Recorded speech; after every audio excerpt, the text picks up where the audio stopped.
The warning ignored. The Grand Council. Chamber of the Galactic Concordat. Music floated majestically above the planet Nexus Prime, its crystalline walls, reflecting the light of 3 distant suns. Inside, representatives from 47 different species gathered in their designated sectors, their various forms of communication, creating a symphony of chirps, telepathic waves, and melodic tones that the universal translators worked tirelessly to convert into coherent discussion. Chancellor Vexler of the Tyrannin Collective stood at the central podium, his blue-colled skin shimmering with satisfaction. Concordat had just celebrated 500 cycles of uninterrupted peace and prosperity. Trade flourished across thousands of systems. Scientific discoveries were shared freely, and conflicts were resolved through diplomatic discourse.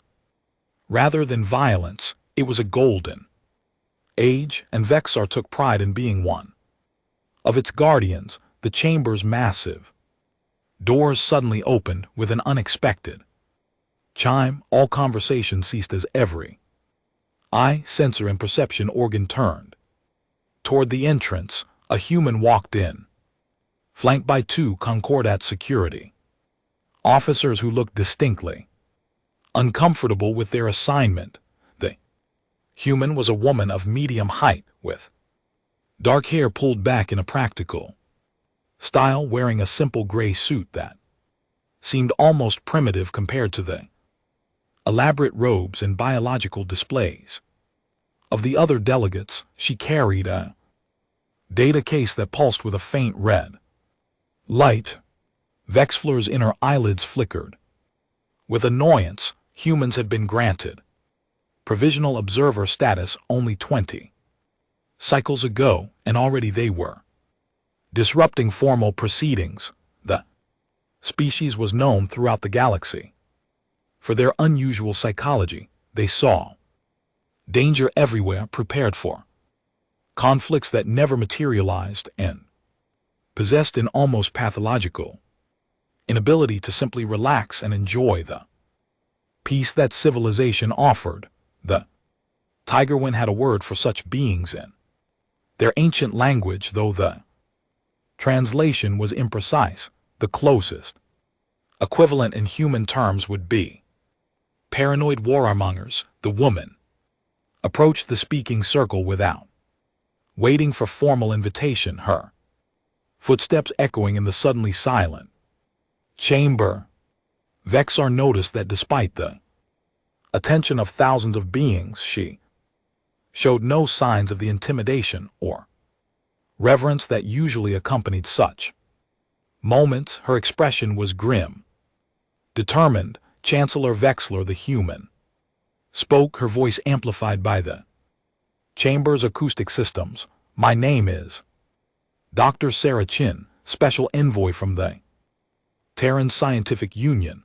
I apologize for this interruption, but I bring urgent information that cannot wait for scheduled diplomatic channels. The Council must hear what I have discovered. Vexar's scales darken slightly, a sign of irritation among his people. Dr. Chin, there are protocols for such presentations. You should have submitted your findings through the proper departments for review and scheduling. This council has important matters to discuss.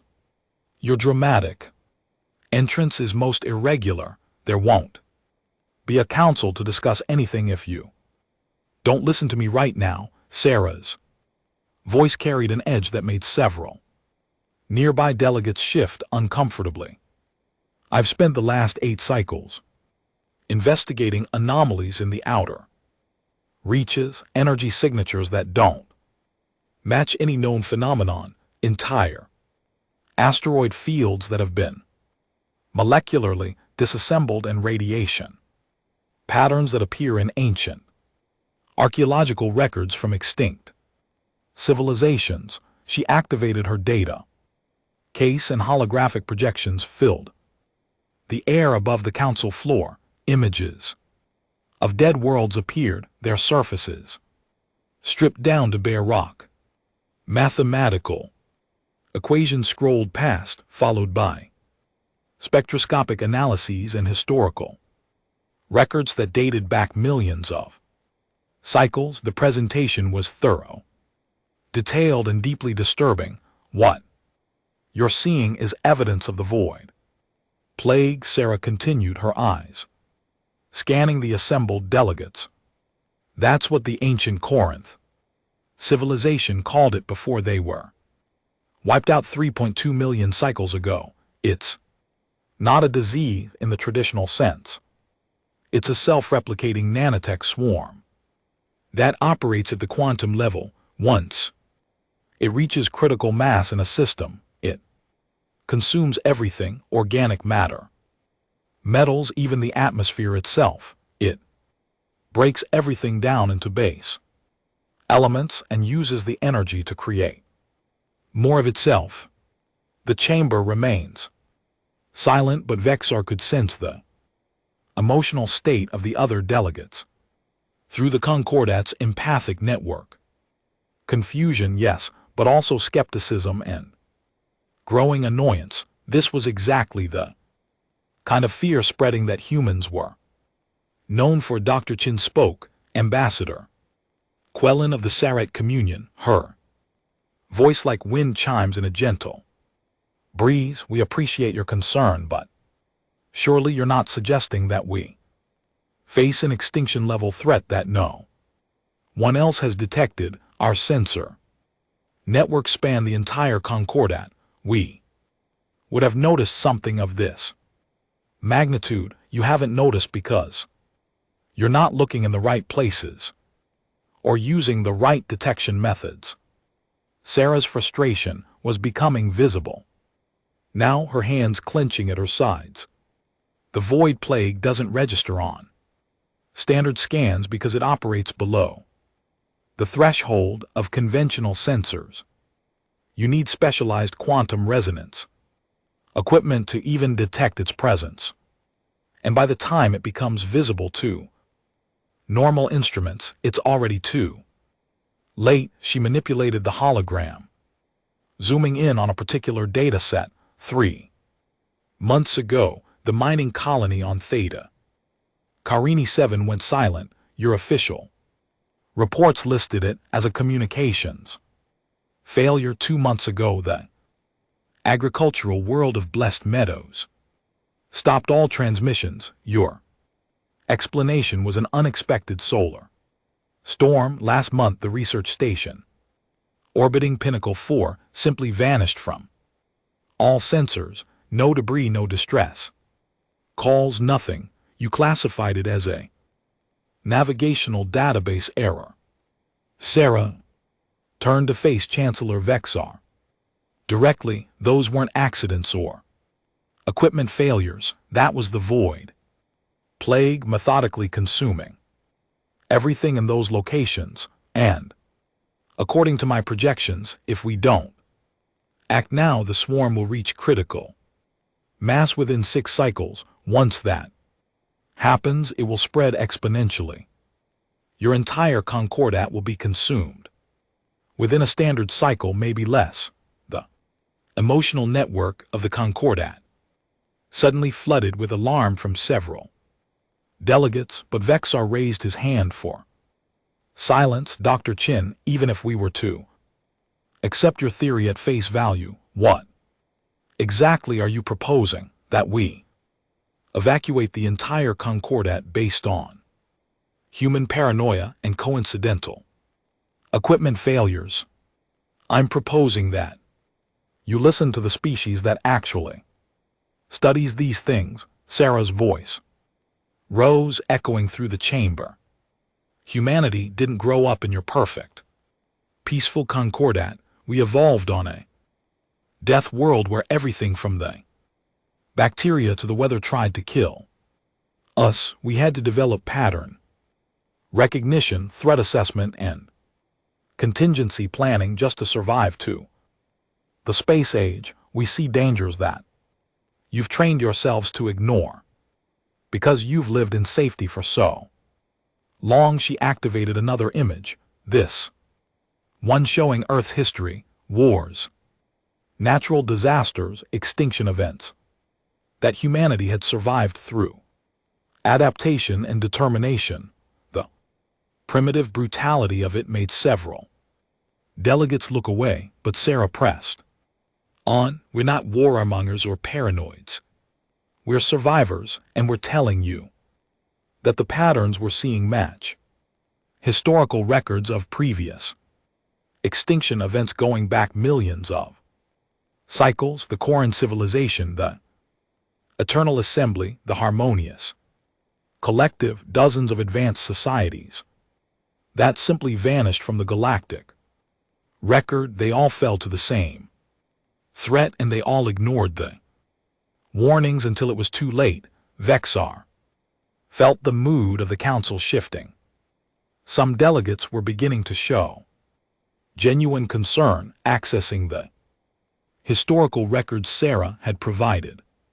But others, particularly the elder species who had shaped the Concordat philosophy of peace and cooperation, radiated dismissal and something else. Fear not of the void plague, but of what accepting Sarah's warnings would mean.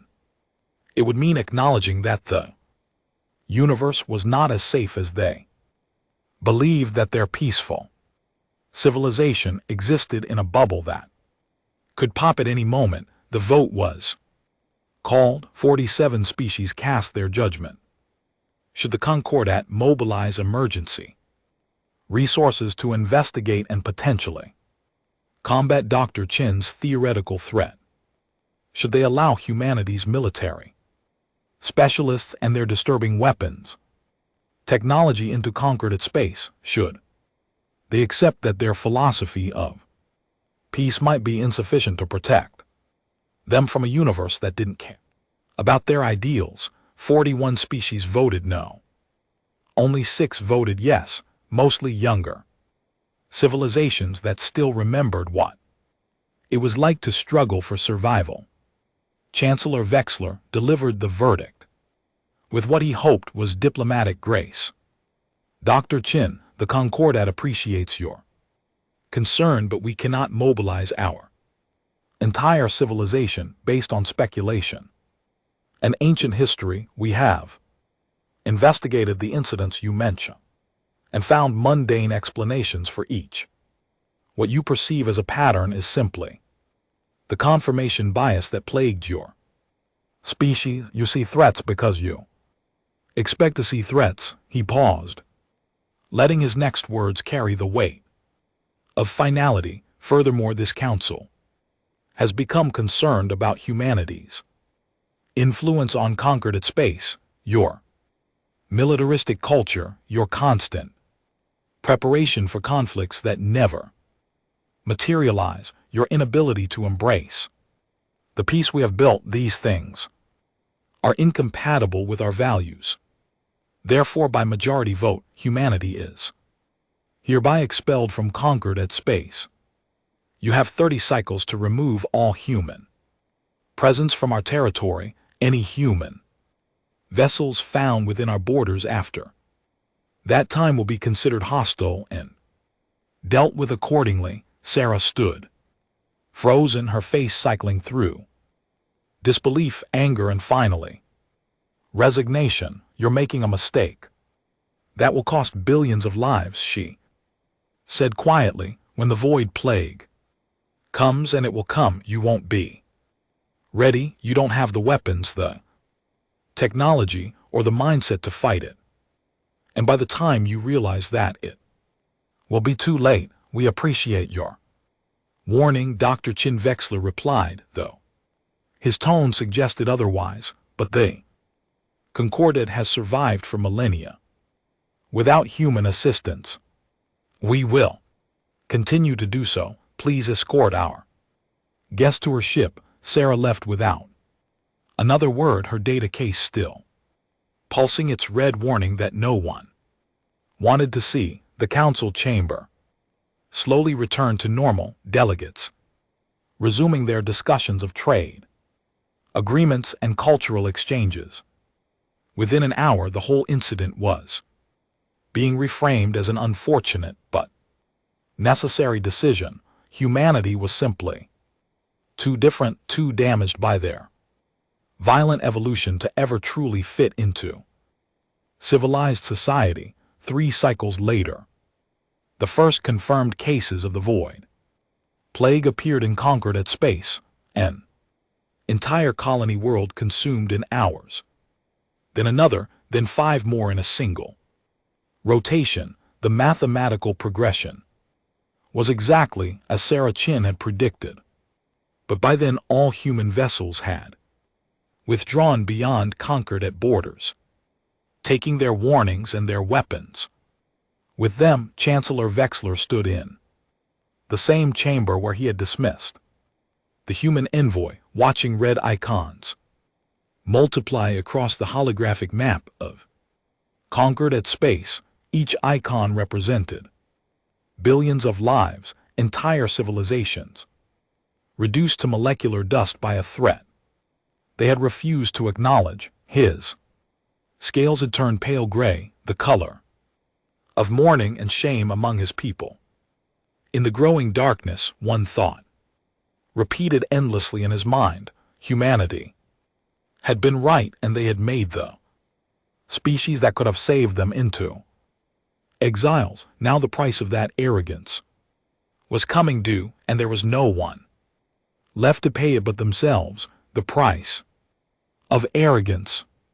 The emergency command center on Nexus Prime had become a tomb of flickering lights and desperate transmissions. Chancellor Vexler stood before the massive tactical display, watching in real time as another system fell to the void plague. The holographic map that had once shown the proud expanse of the Concordat now resembled a diseased organism. Red infection spreading from world to world with terrifying efficiency. 14 cycles had passed since the first confirmed outbreak. In that time, the void plague had consumed 23 colony worlds, 16 mining stations, and countless vessels that had been unfortunate enough to encounter the swarm. The death toll had exceeded 200 billion souls, and the numbers climbed with each passing rotation.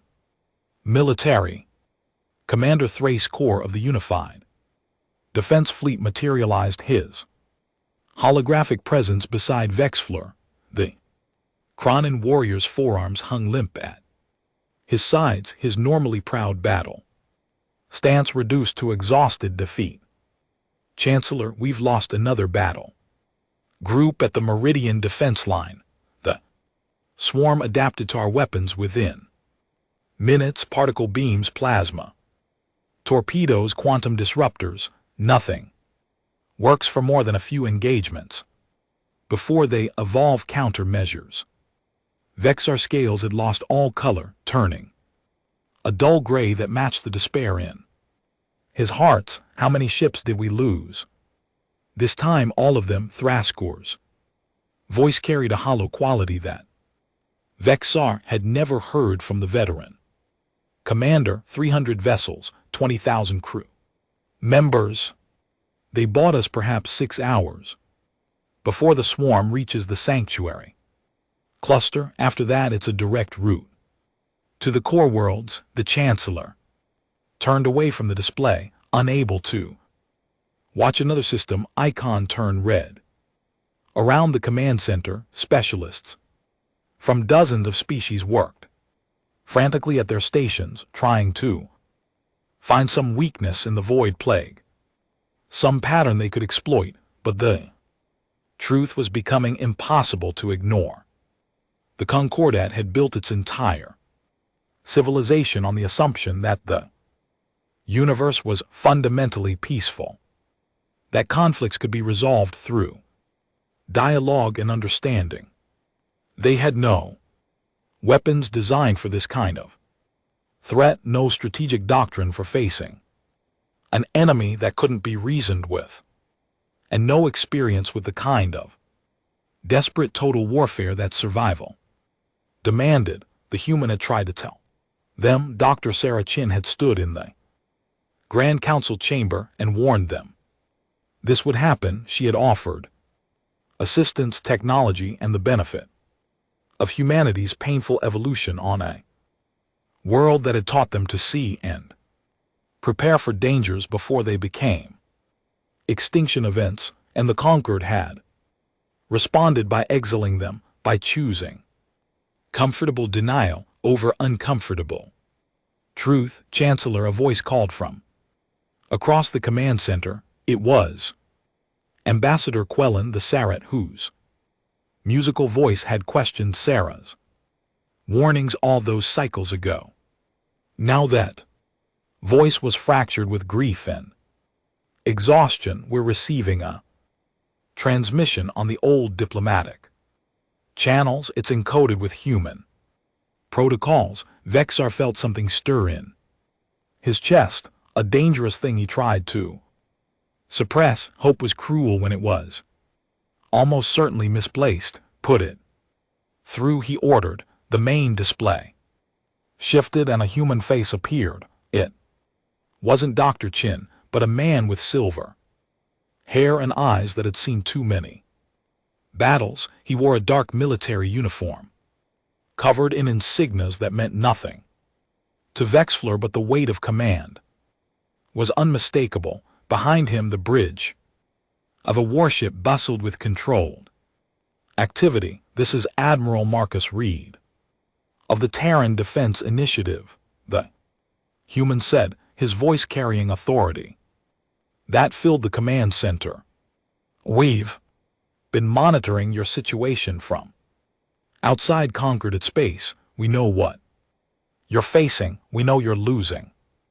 And despite everything, despite the fact that you expelled us and threatened to destroy any human vessel that crossed your borders, we're prepared to offer assistance. The command center fell silent. Every being present turned to stare at the display, unable to process what they were hearing. The species they had exiled was offering to help them, even after being cast out as warmongers and threats to civilized society. What? Vexler asked the question, escaping before he could stop it. Why would you help us after what we did? Admiral Reed's expression didn't change, but something flickered in his eyes. Because Dr. Chin was my sister, he said quietly, and before she died trying to get someone, anyone in the galactic community to listen to her warnings, she made me promise something. She made me promise that when the Void Plague came, when civilization started falling, we would help anyway, not because you deserve it, not because you treated us fairly, but because that's what humans do. We save people even when those people have made it very clear they don't want us around. The weight of those words settled over the command center like a physical thing. Vexar felt shame burn through him, a sensation so intense his scales actually darkened from the heat his body generated. Dr. Chin is dead, Cancer Reed replied, the aggressive kind. She spent her last 8 months trying to warn you, pushing herself past what her doctors recommended, using every connection she had to get someone in the Conquered at 2. Listen, the stress and travel made her condition worse. She died 3 cycles after you expelled humanity from your space. His jaw tightened. She never stopped believing you could be saved, even when you made it clear you didn't want salvation from the likes of us. Commander Thrace Core stepped forward, his warrior instincts cutting through the emotional weight of the moment. Admiral, if you have the capability to fight the Void Plague, we need that assistance immediately. The swarm is advancing on our core worlds. We Estimate complete civilization collapse. Within 20 cycles, maybe less. Reed nodded. We have the capability. Humanity has spent the last 500 cycles doing what we do best, preparing for the worst. When we were exiled, we didn't waste time being bitter. We studied every piece of data Sarah gathered about the void plague. We developed weapons specifically designed to combat self-replicating nanotech swarms. We built ships that can operate in quantum flux environments where the swarm is most active, and we trained for this exact scenario. He leaned forward and his expression hardened. But we're not doing this for free, and we're not doing it on your terms anymore. You want our help, then you accept our conditions. All of them non-negotiable. Vexar felt the attention of every delegate in the command center focus on him. The decision that came next would define the Concordat's future, assuming they had. 1. What are your terms, Admiral? First, Reed began. You grant humanity full membership in the Galactic Concordat, not observer status, not provisional access, but complete equality with every other species. Second, you allow us to establish military bases and strategic locations throughout Concordat space. Third, you agree to mandatory defensive training programs for all member species. No more pretending the universe is safe because you wish it to be. And fourth, he paused, his eyes boring into Vexler's. You publicly acknowledge that Dr. Sarah Chin was right, that her warnings could have prevented this catastrophe, and that her death was the result of your pride and refusal to listen. The command center erupted in debate. Some delegates protested the terms as too harsh, an exploitation of their desperate situation. Others argued they had no choice, that pride was a luxury they could no longer afford. Ambassador Quellen's musical voice rose above the chaos, surprising everyone present. We accept, she announced, her form shimmering with determination. All terms without reservation.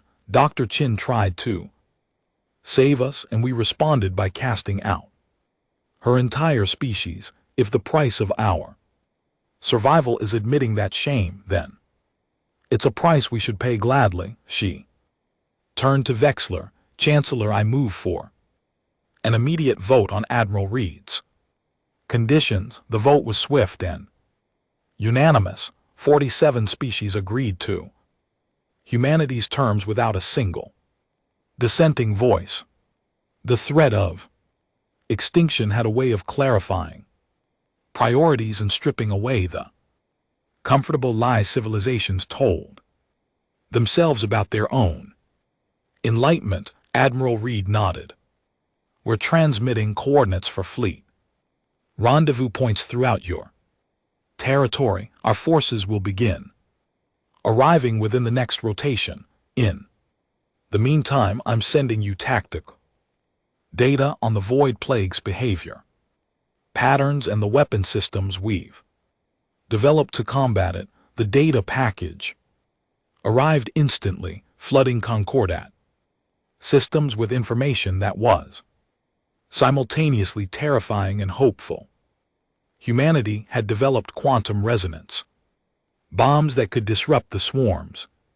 Collective intelligence, they had created ships with adaptive armor that could resist molecular disassembly.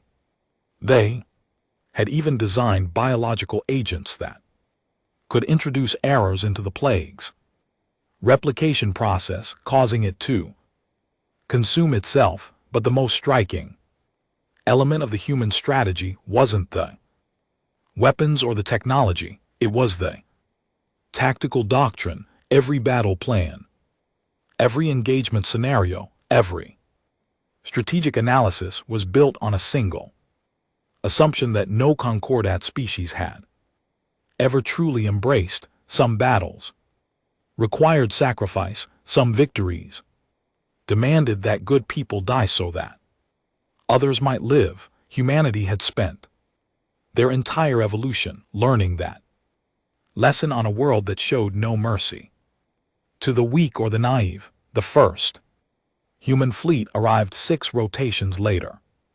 Vexler watched from Nexus Prime as 300 vessels dropped out of faster than light travel at the edge of system space. They were unlike anything in the Concordat arsenal, angular and purposeful, built for war in a way that made them seem almost alive with hostile intent. But there was beauty in that purpose, the beauty of something designed to do exactly one thing and do it supremely well. Admiral Reed's flagship, the Defiant, led the formation. Vexar established a direct comm link, his scales cycling through colors as he struggled to find the right words. Admiral, on behalf of the Galactic Concordat, I want to thank you for coming. I want to apologize for how we treated your people, and Dr. Chin and I want to say that we were wrong about everything. Reed's image appeared on the screen, and for the first time the Admiral's stern expression softened slightly. Chancellor, you can thank us by surviving. You can apologize by learning from this, and you can prove you were wrong by building a better civilization when this is over, one that listens when people bring warnings you don't want to hear. The battle that followed would be recorded in history as the turning point of the Void Plague War. Human ships engaged the swarm at quantum levels, their weapons tearing apart the nanotech collective intelligence, while Concordat forces, trained and equipped with human technology, held defensive positions that would have been impossible just cycles before. The fight was brutal and costly. Humanity lost 73 ships and thousands of crew members in that single engagement. But when the quantum resonance bombs detonated in perfect synchronization, the Void Plague's advance stopped for the first time since the outbreak began. It took another 40 cycles to fully eliminate the threat, 40 cycles of constant warfare, of losses and victories, measured in the survival of populations rather than the preservation of territory. The Concordat learned what humanity had always known, that the universe was not inherently peaceful, that survival sometimes demanded sacrifice, and that the price of ignorance was always paid in the blood of the innocent. When the last Void Plague signature finally vanished from sensor arrays, Chancellor Vexar stood in the rebuilt Grand Council chamber. The new chamber was different from its predecessor, designed not just for peaceful debate but for rapid crisis response. Human advisors worked alongside Concordat officials, teaching them the skills that had allowed humanity to survive everything their death world and the hostile galaxy had thrown at them. A monument now stood outside the chamber's entrance. It depicted Dr. Sarah Chin, her likeness carved from stone quarried from 47 different Concordat worlds. The inscription read simply, she warned us, we did not listen. 600 billion souls paid the price of our arrogance. Never again. Admiral Reed attended the unveiling ceremony, standing at attention as species after species paid tribute to his sister's memory. When Vexar approached him afterward, the Admiral's eyes were wet with tears. He didn't bother to hide. She would have been proud, Vexar said quietly. You kept your promise to her. Reed shook his head. I kept my promise, but she deserved better than this. She deserved to see the Concordat accept humanity as equals to know that her work wasn't in vain. Instead, she died thinking she had failed. She didn't fail, Wexler replied, his scales shifting to the color of honor and respect among his people. She was just ahead of her time. And now, because of her and because of you, the Concordat will never make that mistake again. We will listen to the warnings. We will prepare for the threats.